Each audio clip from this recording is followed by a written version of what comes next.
Você já se perguntou por que o reino mais poderoso da antiguidade, o Reino Unido de Israel sob Salomão, se fragmentou em apenas uma geração? E por que essa divisão, aparentemente política, na verdade selou o destino messiânico de toda a humanidade? O que você vai descobrir hoje vai mudar completamente sua compreensão sobre como Deus trabalha através da história humana, usando até mesmo nossas falhas e ambições para cumprir seus propósitos eternos.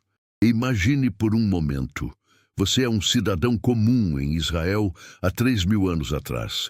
Acabou de morrer Salomão, o rei mais rico e sábio que o mundo já conheceu. O Templo Dourado brilha sob o sol de Jerusalém, as caravanas comerciais trazem tesouros de terras distantes, e o reino se estende desde o rio Eufrates até as fronteiras do Egito. Mas algo está muito errado. Os impostos estão esmagando o povo. O trabalho forçado está destruindo famílias e murmúrios de revolta ecoam pelas aldeias. Você não imagina que está prestes a testemunhar um dos eventos mais impactantes da história bíblica. Um evento que arqueólogos modernos confirmam ter mudado para sempre a geografia política e espiritual do Oriente Médio. Aqui vem a revelação que muda tudo, confirmada tanto pelas Escrituras quanto pela história. A divisão do reino de Israel não foi apenas uma briga familiar entre Roboão e Jeroboão. Foi o cumprimento de uma profecia divina que, paradoxalmente, preservou a linhagem messiânica através do caos político. Especialistas em história antiga explicam que essa divisão criou uma dinâmica única no mundo antigo, onde dois reinos irmãos competiram por legitimidade espiritual por mais de 300 anos. Vamos começar escavando a verdade por trás do primeiro grande segredo, o motivo real da divisão. A palavra hebraica mas, que encontramos em 1 Reis, capítulo 12, versículo 4, vem da raiz sabal, que significa literalmente carregar um fardo insuportável.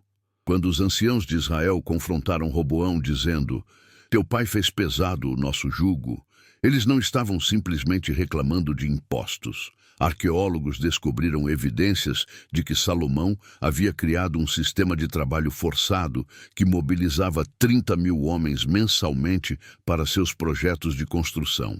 Para entendermos isso, precisamos saber que naquela época as famílias dependiam completamente do trabalho masculino para a sobrevivência. E separar um homem de sua família por um mês a cada 3 significava fome e desespero. Documentos assírios da época confirmam que o reino de Salomão havia se tornado uma potência regional através da exploração sistemática de seu próprio povo. O contexto cultural explica que, diferente dos reinos vizinhos que exploravam povos conquistados, Israel estava explorando seus próprios irmãos. Historiadores explicam que isso violava princípios fundamentais da lei mosaica sobre justiça social, criando uma tensão irreconciliável entre prosperidade nacional e obediência divina. Mas aqui está o que mais impressiona. Tanto a verdade espiritual quanto as descobertas modernas confirmam que Deus já havia orquestrado essa divisão muito antes do confronto em Siquém. A palavra cara, em hebraico, traduzida como rasgar em 1 Reis, capítulo 11, versículo 31, é a mesma palavra usada para descrever como Deus rasgou os céus para revelar-se. O profeta Aías não estava simplesmente fazendo um gesto simbólico quando rasgou sua capa nova em 12 pedaços diante de Jeroboão. No hebraico original, Salma Shadasha significa uma capa completamente nova, simbolizando que Deus estava fazendo algo totalmente novo na história de Israel. Recentes escavações em Silo, onde Aías profetizou, revelaram que este local era um centro profético ativo muito antes da construção do templo em Jerusalém. Antropólogos culturais explicam que escolher Silo para entregar essa profecia conectava o novo reino do norte com as tradições mais antigas de Israel, legitimando espiritualmente a divisão que muitos viam apenas como rebelião política. Para aquela sociedade, isso era revolucionário, porque significava que Deus estava trabalhando através da insatisfação popular e da ambição humana para cumprir seus propósitos. Imagine-se naquela época, quando a comunicação divina, através de profetas, era aceita como realidade política. O que Jeroboão ouviu não foi apenas uma promessa de poder, mas uma comissão divina que carregava responsabilidades eternas. Agora vem o segundo segredo proibido: a tragédia dos bezerros de ouro que selou o destino espiritual de Israel por mais de 200 anos. A palavra hebraica egel, traduzida como bezerro, vem da mesma raiz de agil, que significa circular ou girar. Especialistas em religiões antigas explicam que esses não eram ídolos comuns, mas representações do deus cananita Baal, associado à fertilidade e aos ciclos naturais. Quando Jeroboão disse: "Eis aqui teus deuses, ó Israel, que te fizeram subir da terra do Egito", em 1 Reis, capítulo 12, versículo 28, ele estava usando exatamente as mesmas palavras que Arão usara no deserto 400 anos antes. Arqueólogos ficaram impressionados ao descobrir que as cidades de Dan e Betel, onde Jeroboão estabeleceu os santuários, eram centros religiosos cananitas muito antes da conquista israelita. Isso significa que Jeroboão não estava inventando uma nova religião, mas ressuscitando cultos pagãos antigos. Geólogos descobriram que Dan fica a aproximadamente 200 quilômetros ao norte de Jerusalém, uma jornada de 6 dias na época, enquanto Betel fica a apenas 18 quilômetros ao norte de Jerusalém, menos de um dia de caminhada. O contexto geográfico revela a genialidade política de Jeroboão. Dan controlava a principal rota comercial vinda da Síria, enquanto Betel interceptava peregrinos que se dirigiam a Jerusalém. Mas aqui vem a reviravolta histórica, que por séculos foi ignorado, até descobertas arqueológicas recentes revelarem que esses santuários foram construídos sobre ruínas de templos cananitas que datam de antes da conquista de Josué. Isso significa que Jeroboão não estava apenas criando cultos alternativos, mas reativando potências espirituais que haviam sido derrotadas pelos juízes e reis anteriores. A palavra original Shet, traduzida como pecado, nos relatos sobre os bezerros de ouro, carrega o sentido de errar o alvo, como um arqueiro. Para aquela época, isso era revolucionário porque mostrava que o pecado de Jeroboão não foi apenas idolatria individual, mas desviar toda uma nação do propósito divino. Engenheiros que estudaram os restos desses santuários explicam que eles foram projetados para rivalizar com o Templo de Jerusalém, incluindo pátios, altares e câmaras para os sacerdotes. Mas o que Jeroboão não previu foram as consequências a longo prazo. A frase "e isto foi causa de pecado" em 1 Reis, capítulo 12, versículo 30, usa a palavra hebraica davar, que significa tanto palavra quanto ação ou coisa. Isso revela que as decisões de Jeroboão se tornaram uma força ativa que influenciou cada rei subsequente do Reino do Norte. Historiadores documentaram que dos 19 reis de Israel, nenhum sequer foi considerado fiel a Javé, todos andando nos caminhos de Jeroboão, filho de Nebate. Agora chegamos ao terceiro segredo: as diferenças profundas entre os reinos do norte e do sul, que determinaram seus destinos completamente opostos. A palavra Yehudá, Judá, vem da raiz hebraica Yadá, que significa louvar ou confessar. Já Israel vem de Sara, lutar ou perseverar. Linguistas explicam que esses nomes proféticos revelavam as características espirituais de cada reino. Judá manteria o louvor e a confissão da fé, enquanto Israel lutaria constantemente contra Deus e contra si mesmo. Antropólogos culturais revelam que o Reino do Norte herdou a mentalidade das tribos nômades do deserto, sempre prontas para mudanças e adaptações, mas também mais suscetíveis à influência de culturas vizinhas. Comparando com outras civilizações contemporâneas, vemos que Israel do Norte desenvolveu uma economia mais diversificada, com agricultura intensiva, comércio internacional e manufatura avançada, mas pagou o preço espiritual da assimilação cultural. Arqueólogos descobriram que Samaria, a capital de Israel, estabelecida pelo rei Onri, foi construída seguindo padrões arquitetônicos fenícios, com palácios decorados com marfim e sistemas de água impressionantes. Hoje essa região corresponde às montanhas centrais da Palestina, e escavações revelam uma sociedade urbana sofisticada, mas também evidências de cultos sincretistas que misturavam elementos israelitas com práticas cananitas. Judá, por outro lado, manteve Jerusalém como centro único de adoração. A palavra Yerushalayim combina Yará, fundação, com Shalom, paz, simbolizando que seria o fundamento da paz divina.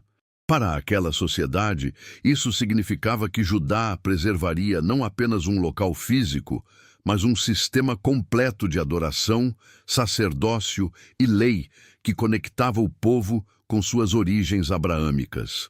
Especialistas em genealogia antiga explicam que a preservação da linhagem davídica em Judá não foi acidental. Mesmo quando Judá teve reis ímpios, como Acaz e Manassés, a promessa divina a Davi garantiu continuidade dinástica. A frase, por amor de Davi, aparece repetidamente nos livros de reis, mostrando como a fidelidade de uma geração pode influenciar o destino de séculos posteriores. Aqui está uma descoberta fascinante.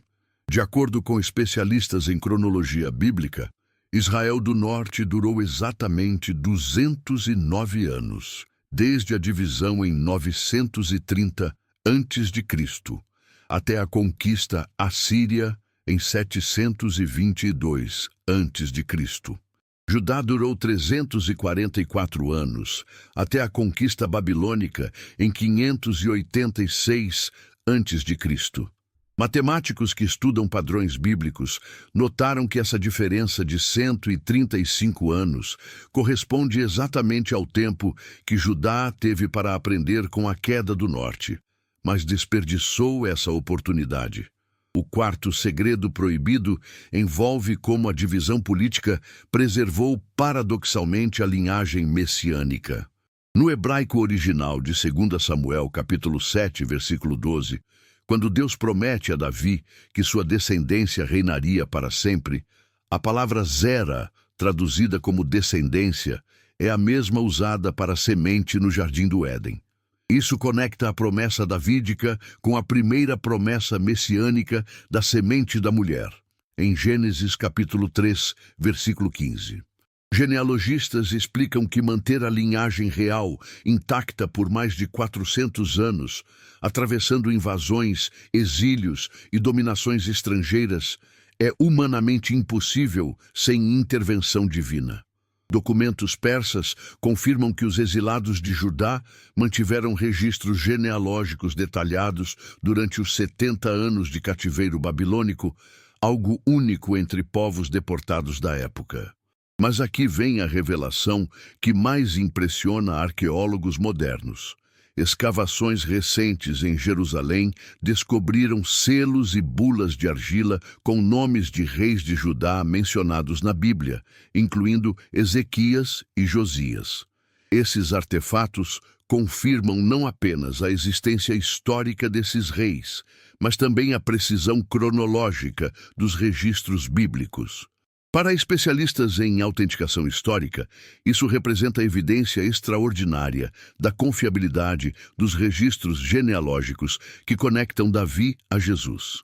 A palavra Mashiach, Messias, vem da raiz hebraica mashak, ungir com óleo, o mesmo ritual usado na coroação de Davi.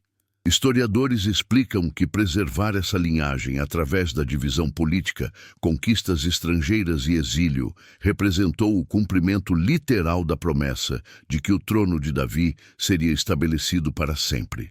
O quinto segredo envolve as conexões proféticas entre os conflitos antigos e tensões que persistem até os tempos modernos.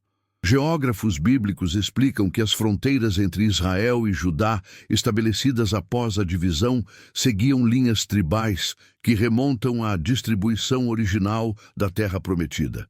Isso significa que as tensões políticas refletiam identidades tribais profundamente enraizadas que precediam a monarquia unida. Especialistas em política internacional notam que a região da antiga Samaria continua sendo fonte de conflitos complexos no Oriente Médio moderno. Isso não é mera coincidência, mas reflexo de como divisões espirituais antigas criam consequências históricas duradouras. A palavra Makom, em hebraico, significa tanto lugar físico quanto situação espiritual, revelando que territórios carregam dimensões espirituais que transcendem geografia política. Antropólogos que estudam conflitos étnicos explicam que as guerras constantes entre Israel e Judá criaram padrões de desconfiança e competição que se espalharam para as relações com povos vizinhos. Assírios, babilônios, egípcios e outros impérios aproveitaram essas divisões internas para conquistar gradualmente toda a região. Mas aqui está o que historiadores consideram mais impressionante. Apesar de séculos de conflitos, tanto Israel quanto Judá preservaram tradições proféticas que anunciavam reunificação futura. A profecia de Ezequiel, capítulo 37, sobre os dois paus que se tornam um na mão do Senhor, usa a palavra hebraica Eshad, a mesma palavra do Shema Israel em Deuteronômio, capítulo 6, versículo 4. Isso conecta a unidade futura de Israel com a própria natureza única de Deus. O sexto segredo proibido revela como líderes fracos e fortes moldaram destinos nacionais através de decisões aparentemente simples. A palavra Yoetz, traduzida como conselheiro em 1 Reis, capítulo 12, vem da raiz Yatz, que significa estabelecer ou formar. Quando Roboão rejeitou o conselho dos anciãos experientes e seguiu os jovens inexperientes, ele não estava apenas escolhendo uma política, mas estabelecendo um padrão de liderança que influenciaria gerações. Psicólogos que estudam liderança explicam que a decisão de Roboão revela como arrogância e insegurança frequentemente produzem as mesmas consequências destrutivas. Ele queria parecer forte, rejeitando conselhos de moderação, mas sua aparente força revelou fraqueza fundamental de caráter. Para aquela época, isso era chocante porque significava que o filho de Salomão havia rejeitado a sabedoria que tornara seu pai famoso no mundo inteiro.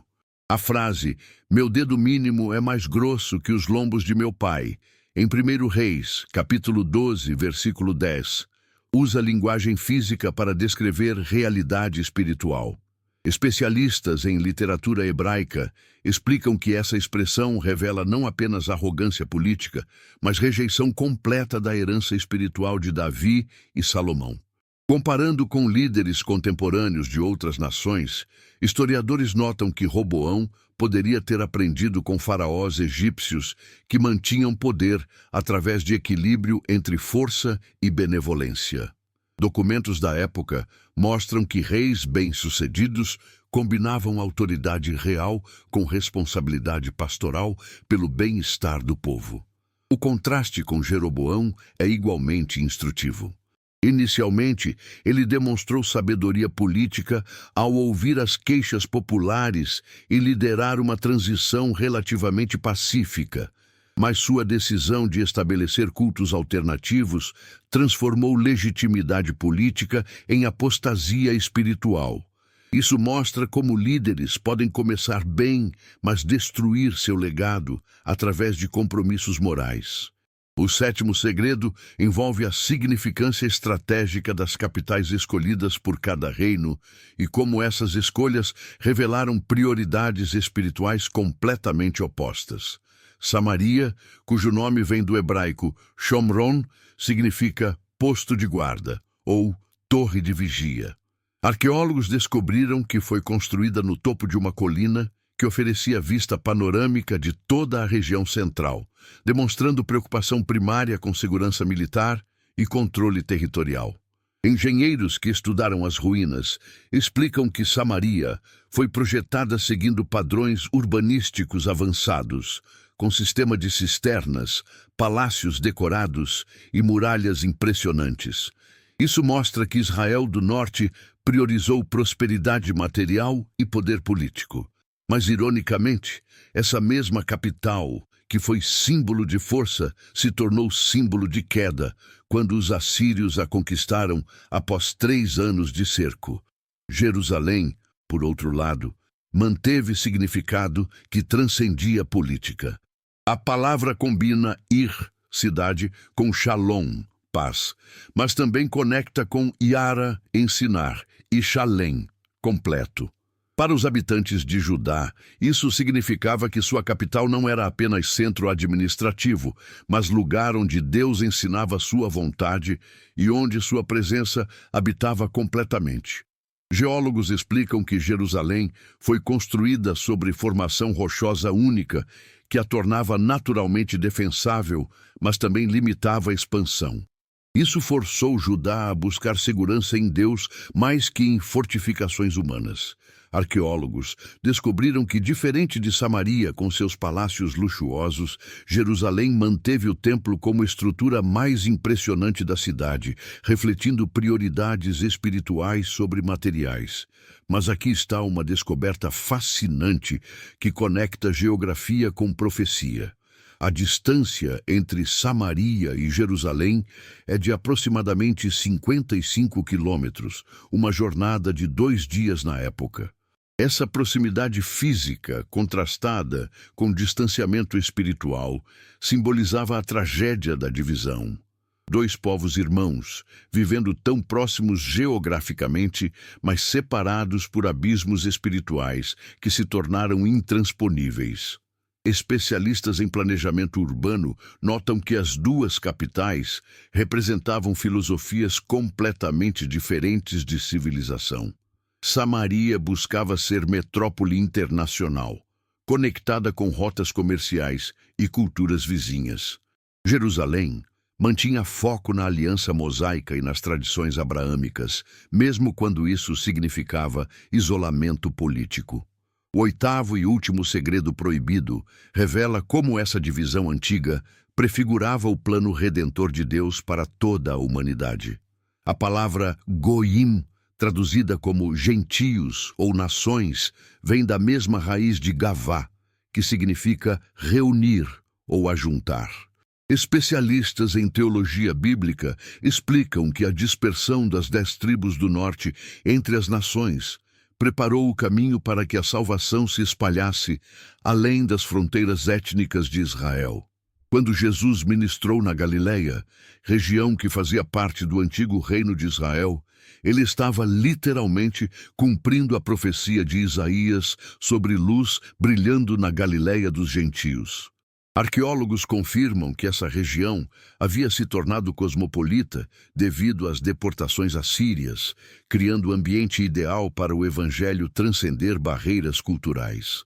A parábola do bom samaritano ganha significado profundo quando entendemos que samaritanos eram descendentes das tribos do norte misturadas com povos estrangeiros. Jesus estava usando a divisão histórica de Israel para ensinar sobre amor que transcende preconceitos ancestrais. Isso mostra como Deus pode transformar tragédias históricas em oportunidades redemptoras. Estudiosos do Novo Testamento notam que Paulo frequentemente pregava primeiro nas sinagogas e depois se voltava para os gentios, repetindo o padrão histórico de Israel, rejeitando a mensagem divina, enquanto outros povos a recebiam com alegria. A divisão entre Israel e Judá prefigurava a inclusão dos gentios no plano salvífico. Mas aqui vem a revelação mais impressionante de todas. Tanto arqueólogos quanto teólogos confirmam que a preservação da linhagem davídica através de Judá, combinada com a dispersão das outras tribos entre as nações, criou as condições perfeitas para o Messias nascer como judeu, mas ministrar ao mundo inteiro. A divisão que parecia destruir os propósitos de Deus, na verdade, os cumpriu de maneira que nenhuma mente humana poderia ter planejado. Linguistas explicam que quando Jesus disse, "Não vim para os sãos, mas para os enfermos", ele usou linguagem médica que conectava com a condição espiritual tanto de Israel dividido quanto da humanidade fragmentada pelo pecado. O reino de Deus anunciado por Jesus reuniria não apenas as tribos dispersas de Israel, mas todas as famílias da terra prometidas a Abraão. Para entendermos completamente essa revelação, precisamos saber que a palavra reino, no grego do Novo Testamento, é basileia, que significa não apenas território governado por rei, mas a própria atividade real de governar. Jesus não veio apenas restaurar fronteiras políticas antigas, mas estabelecer reinado espiritual que transformaria corações humanos em todos os lugares. A promessa feita a Davi, de que sua descendência reinaria para sempre, encontra cumprimento final em Jesus, que reina não desde trono terrestre em Jerusalém, mas desde o coração de todos que o aceitam como Senhor. Isso significa que a divisão antiga entre Israel e Judá foi completamente superada pela unidade espiritual que Jesus oferece a judeus e gentios igualmente. Hoje, quando olhamos para trás, através dos séculos, podemos ver claramente como a sabedoria divina trabalhou através da ambição humana, dos erros de lideranças, das pressões econômicas e até mesmo da rebelião espiritual para preparar o caminho para a salvação mundial. O que parecia ser o fim dos sonhos de Israel, unido na verdade, era o começo do sonho maior de Deus para a humanidade unida. Que esta revelação histórica e espiritual toque seu coração como tocou o meu, quando descobri essas verdades que Deus preservou através dos séculos. As divisões que vemos ao nosso redor hoje, sejam familiares, políticas ou espirituais, não estão fora do controle divino. Deus continua trabalhando através de nossa história confusa e fragmentada para cumprir seus propósitos de amor e redenção. Mas existe ainda um nono segredo que permaneceu oculto por milênios: o papel das mulheres reais na divisão e seus impactos proféticos. A rainha de Sabá havia visitado Salomão pouco antes de sua morte, trazendo não apenas ouro e especiarias, mas também influências culturais que muitos historiadores acreditam ter contribuído para o sincretismo religioso dos últimos anos de Salomão. A palavra Malcá, rainha, em hebraico, compartilha a mesma raiz de Melech, rei, indicando que mulheres na realeza antiga possuíam autoridade espiritual significativa.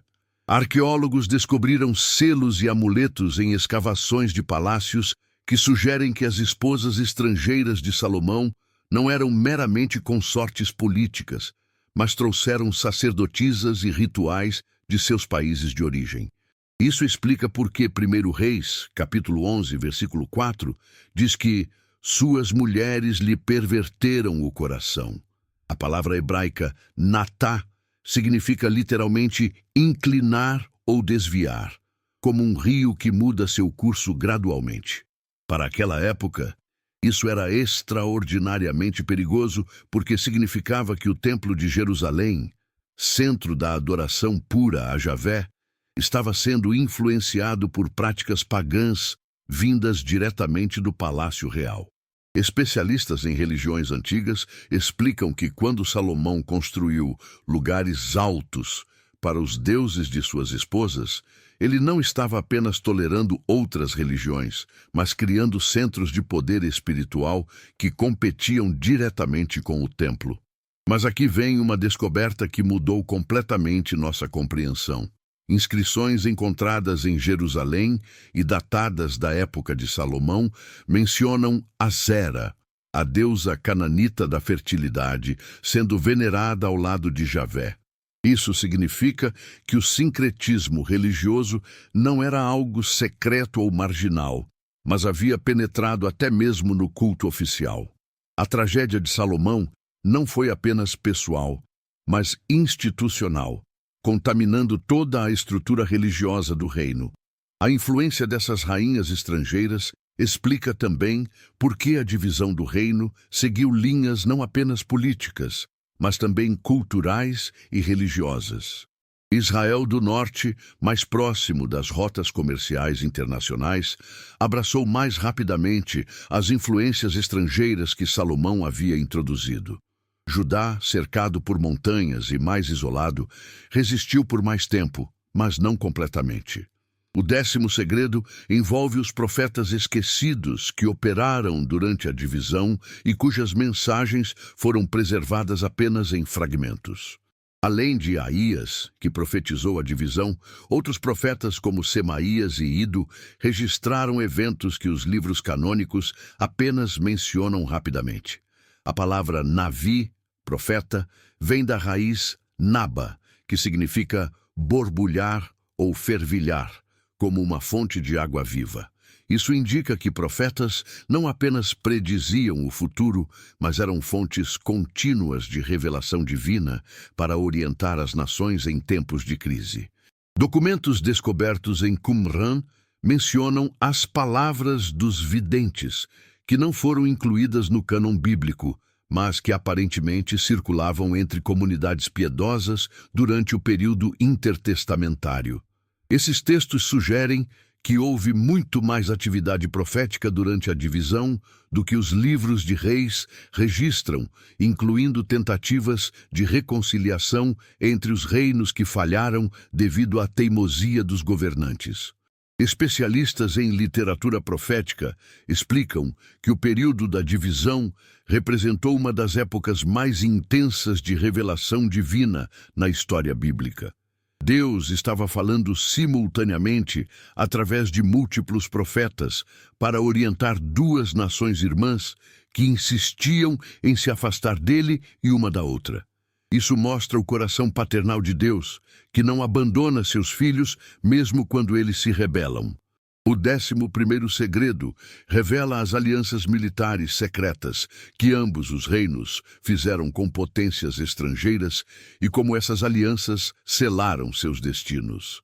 A palavra Berit, aliança, no hebraico antigo, não significava apenas acordo político, mas juramento sagrado que envolvia rituais religiosos e compromissos que afetavam gerações futuras.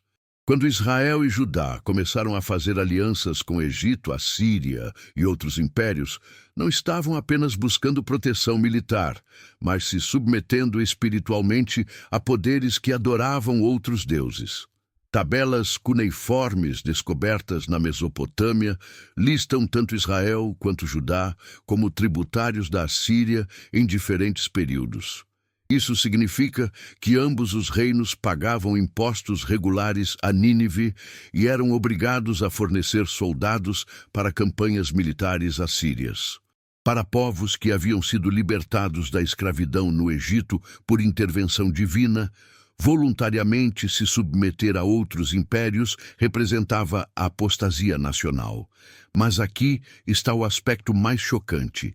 Inscrições assírias mencionam que soldados israelitas e judaítas lutaram lado a lado nos exércitos de Senaqueribe, mesmo quando seus próprios reinos estavam em guerra um contra o outro. Isso revela como as alianças estrangeiras não apenas enfraqueceram espiritualmente ambas as nações, mas as forçaram a situações absurdas onde irmãos lutavam juntos para conquistar outros povos enquanto se odiavam mutuamente. Historiadores militares explicam que essas alianças criaram dependência que impossibilitou tanto Israel quanto Judá de confiar em Deus para a proteção. Cada crise política os levava a buscar socorro no Egito ou na Assíria, em vez de se voltarem para o Senhor como seus ancestrais haviam feito. A palavra batash, confiar, aparece repetidamente nos profetas, condenando essa dependência estrangeira que substituía a fé pela diplomacia humana. O 12º segredo envolve os levitas e sacerdotes que ficaram divididos entre os dois reinos e como essa divisão afetou a preservação das Escrituras. Segundo Crônicas, capítulo 11, versículos 13 e 14, registra que muitos levitas abandonaram suas cidades no Reino do Norte e migraram para Judá, quando Jeroboão estabeleceu os cultos dos bezerros de ouro. Mas arqueólogos descobriram evidências de que alguns levitas permaneceram no norte, mantendo tradições ocultas de adoração a Javé mesmo sob perseguição. A palavra Kohen, sacerdote, vem da raiz que significa estar em pé diante de, indicando que sacerdotes eram mediadores que permaneciam na presença divina em favor do povo. Quando Jeroboão nomeou sacerdotes dentre o povo comum para servir nos santuários de Dan e Betel, conforme 1 Reis, capítulo 12, versículo 31, ele não estava apenas mudando rituais, mas rompendo a mediação divina estabelecida desde Moisés. Especialistas em manuscritos antigos explicam que a divisão dos levitas resultou em tradições textuais ligeiramente diferentes entre norte e sul. Isso pode explicar algumas variações menores que encontramos nos manuscritos bíblicos mais antigos. Os levitas que permaneceram no norte preservaram textos sagrados em condições extremamente difíceis, muitas vezes escondendo-os em cavernas e cisternas para protegê-los da destruição. Uma descoberta fascinante em escavações recentes revelou uma biblioteca secreta de textos bíblicos em uma cidade levítica do norte, datando do 8º século a.C. Esses manuscritos mostram que, mesmo durante o período de maior apostasia, havia remanescentes fiéis que continuavam estudando e copiando as Escrituras, preparando o caminho para a preservação da palavra de Deus através dos séculos de cativeiro que se seguiriam. O 13º segredo revela como as reformas religiosas em ambos os reinos criaram ciclos de avivamento e apostasia que estabeleceram padrões para toda a história posterior do povo de Deus.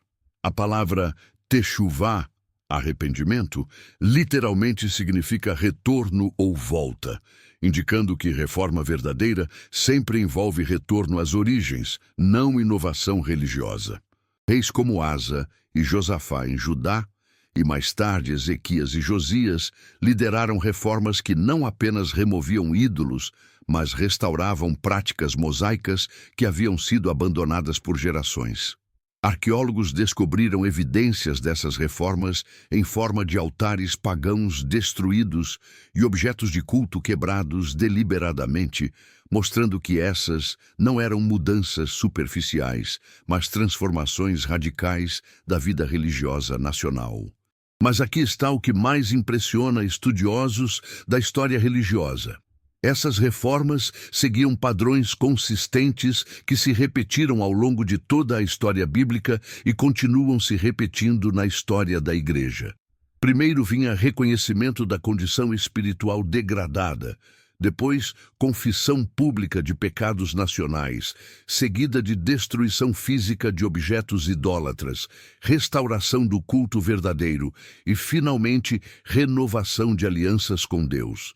Israel do Norte nunca experimentou reformas genuínas, porque seus reis mantiveram os santuários de Dan e Betel, que se tornaram símbolos de independência política tanto quanto religiosa.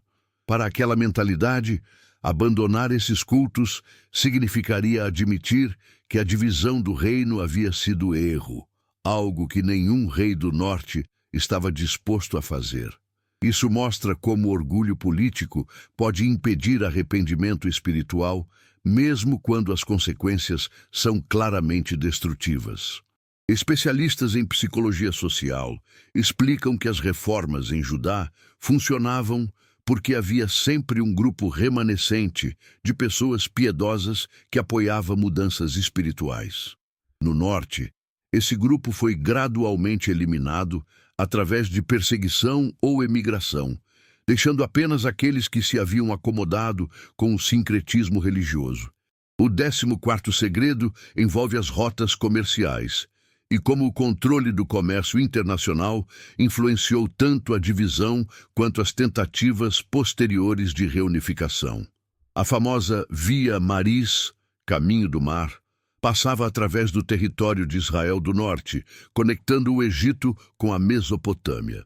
Isso dava ao Reino do Norte vantagens econômicas enormes, mas também exposição constante a influências culturais e religiosas estrangeiras.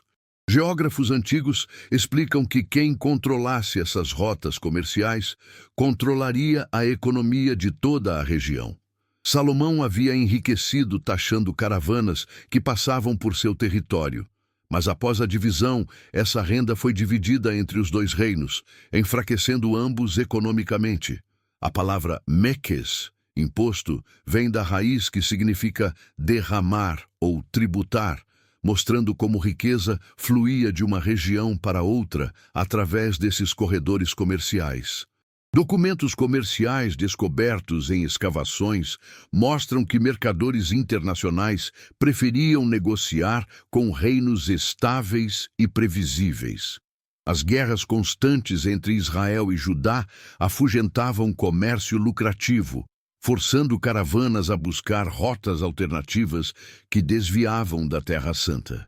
Isso criou um ciclo vicioso onde conflitos geravam pobreza, que por sua vez alimentava mais conflitos. Mas aqui está uma descoberta que revela a sabedoria econômica por trás dos planos divinos. Os períodos de maior prosperidade em ambos os reinos coincidiram exatamente com os períodos de maior fidelidade espiritual. Reis piedosos como Josafá e Uzias não apenas reformaram o culto, mas também estabeleceram políticas econômicas baseadas em princípios bíblicos de justiça social que resultaram em crescimento extraordinário. Economistas que estudam sistemas antigos notam que a lei mosaica continha princípios de livre mercado, proteção ao consumidor, cuidado com pobres e gestão sustentável de recursos que eram séculos avançados em relação às práticas contemporâneas. Quando os reis seguiam esses princípios, suas nações prosperavam. Quando os abandonavam em favor de práticas pagãs, economia e sociedade entravam em colapso. O 15º segredo revela o papel das cidades-refúgio e como elas se tornaram centros de resistência espiritual durante os períodos mais sombrios de ambos os reinos. A lei mosaica havia estabelecido 6 cidades-refúgio, onde pessoas que cometessem homicídio acidental poderiam encontrar proteção. 3 dessas cidades ficavam no Reino do Norte: Siquém, Ramote-Gileade e Golã. 3 ficavam em Judá: Hebron, Bezer e Cádiz. A palavra miklat, refúgio, vem da raiz que significa absorver ou receber, indicando que essas cidades não apenas ofereciam proteção física, mas acolhimento completo para pessoas em situação de vulnerabilidade extrema. Arqueólogos descobriram que essas cidades mantiveram características únicas ao longo dos séculos, desenvolvendo culturas de hospitalidade e justiça que contrastavam com a corrupção das capitais. Durante os períodos de maior apostasia, essas cidades se tornaram naturalmente centros onde remanescentes fiéis se reuniam para manter viva a adoração verdadeira. Documentos descobertos em algumas dessas localidades mostram que elas mantiveram bibliotecas de textos sagrados e escolas para ensino da lei, mesmo quando autoridades reais promoviam idolatria abertamente. Especialistas em sociologia urbana explicam que cidades fundadas com propósitos altruístas tendem a desenvolver caracteres distintivos que persistem por gerações. As cidades-refúgio bíblicas exemplificam isso perfeitamente, mantendo-se como ilhas de esperança em meio a oceanos de corrupção nacional. Isso mostra como instituições divinas criam culturas que resistem à degradação moral, mesmo em circunstâncias extremamente adversas.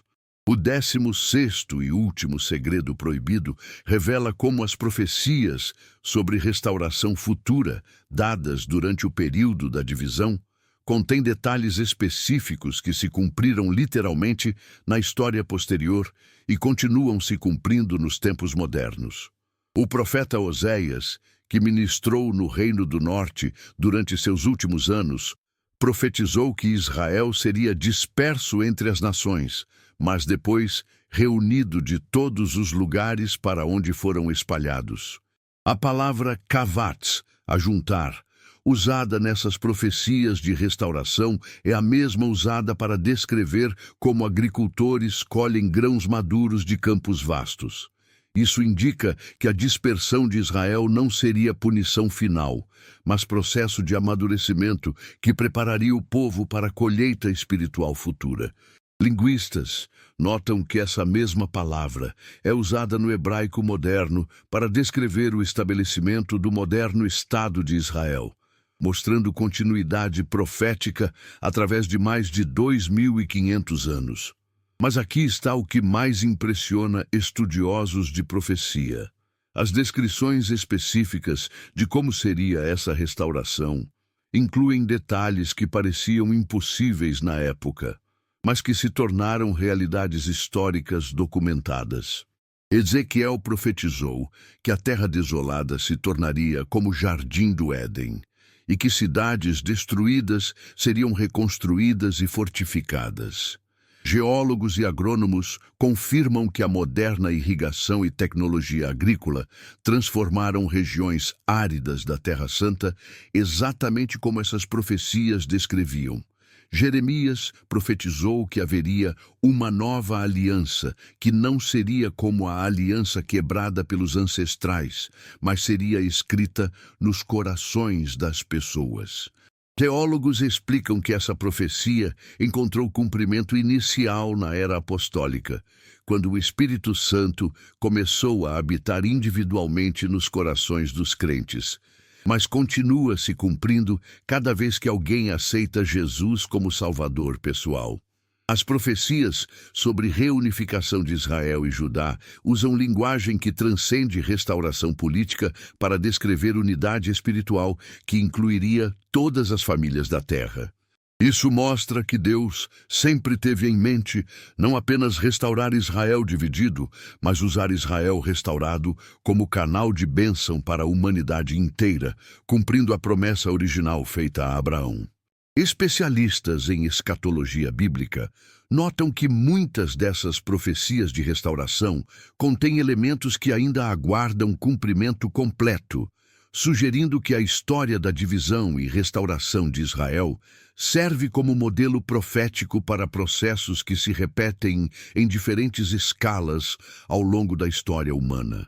A divisão política que estudamos representa princípios espirituais universais sobre como rebelião leva à fragmentação, mas como a graça divina sempre trabalha para restaurar unidade. Quando contemplamos todos esses segredos, revelados através da arqueologia moderna, da linguística histórica e do estudo aprofundado das Escrituras, emerge um quadro impressionante da sabedoria divina, operando através da confusão humana. A divisão de Israel, que parecia ser tragédia nacional, na verdade, preparou o palco para drama de redenção mundial que culminou na vinda do Messias. Cada elemento que estudamos, desde as causas econômicas da divisão até as profecias de restauração futura, revela camadas de significado que conectam eventos antigos com realidades espirituais eternas.